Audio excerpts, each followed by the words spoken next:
தமிழ்நாடு அரசு ஒவ்வொரு குடும்பத்திடமும் கேட்கிறது, உங்க கனவு சொல்லுங்க. தமிழ்நாடு அரசின் வரலாற்று சிறப்புமிக்க முன்னெடுப்பு. நீலகிரி மாவட்டம் குன்னூர் அருகே ஜெகதளா கிராமத்தில் படுகர் இன மக்களின் பாரம்பரிய ஹெத்தையம்மன் பண்டிகை பாரம்பரிய நடனம், ஊர்வலம் மற்றும் பூஜைகளுடன் திரளான பக்தர்கள் பங்கேற்புடன் கோலாகலமாக நடைபெற்றது. அது தொடர்பான காட்சிகளை முதலில் பார்க்கலாம்.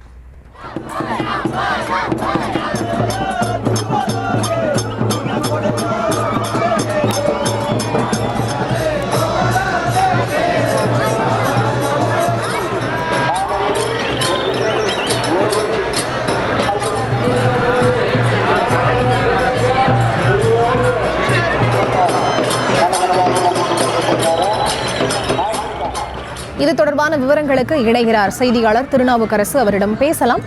வணக்கம் திருநாவுக்கரசு, மேலும் விவரம். வணக்கம் பரிதா. குன்னூர் ஜெகதளா பகுதியில் படுகர் இன மக்களின் பாரம்பரிய விழாவான எத்தையம்மன் பண்டிகையில் 5000க்கும் மேற்பட்ட படுகர் இன மக்கள் கூடியதால் ஜெகதளா கிராமம் களை கட்டியது. குன்னூர் ஜெகதளா கிராமத்தில் படுகர் இன மக்கள் பாரம்பரிய பண்டிகையான எத்தையம்மன் விழா பாரம்பரிய நடனத்துடன் கோலாகலமாக நடைபெற்று வருகிறது.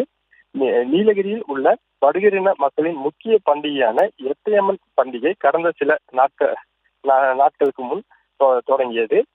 குன்னூர் அருகே உள்ள ஜெகதளா கிராமத்தை சுற்றியுள்ள காரக்குறை, மஞ்சிதலா, மல்லிக்குறை, தேரட்டி, ஓதனட்டி, பிக்கட்டி உட்பட 6 ஊர்களைச் சேர்ந்த மக்கள் ஒன்றிணைந்து விழா கொண்டாடுகின்றனர். மேலும் விரதமிருந்து எத்தைக்காரர்கள் கடந்த 7 நாளாக காரக்குறை கிராமத்தில் உள்ள மக்கமனை என்ற கோவிலில் தங்கி சிறப்பு பூஜை நடத்தினர். பின் எத்தையம்மன் குடை ஏந்தியவாறு 6 ஊர்களில் உள்ள கோவில்களுக்கு சென்று சிறப்பு பூஜை செய்தனர். கடந்த 2 நாட்களுக்கு முன் காரக்குறை கோவில் வளாகத்தில் பக்தர்கள் பூகுண்டம் இறங்கி நேர்த்திக்கடன் செலுத்தினர். இன்று காலை 6 ஊர் படுகர் இன மக்கள் பாரம்பரிய வெள்ளை உடை அணிந்து பேண்டு வாத்தியம் இசை மத்தியில் எத்தையம்மன் குடை ஏந்தியவாறு பாரம்பரிய நடனமாடியபடி ஜெகதளா கிராமத்திற்கு ஊர்வலமாக வந்தனர். மதியம் ஜெகதளா கிராமம் மடிமலை என்ற இடத்தில் உள்ள எத்தையம்மன் சிலை அலங்கரிக்கப்பட்டு ஊர்வலமாக வந்தனர். இதில் ஏராளமான பக்தர்கள் கலந்து கொண்டு காணிக்கை எத்தையம்மனுக்கு செலுத்தி வழிபட்டு வருகின்றனர். பரிதா, விவரங்களுக்கு நன்றி திருநாவுக்கரசு. தமிழ்நாடு அரசு ஒவ்வொரு குடும்பத்திடமும் கேட்கிறது, உங்க கனவு சொல்லுங்க. தமிழ்நாடு அரசின் வரலாற்று சிறப்புமிக்க முன்னெடுப்பு.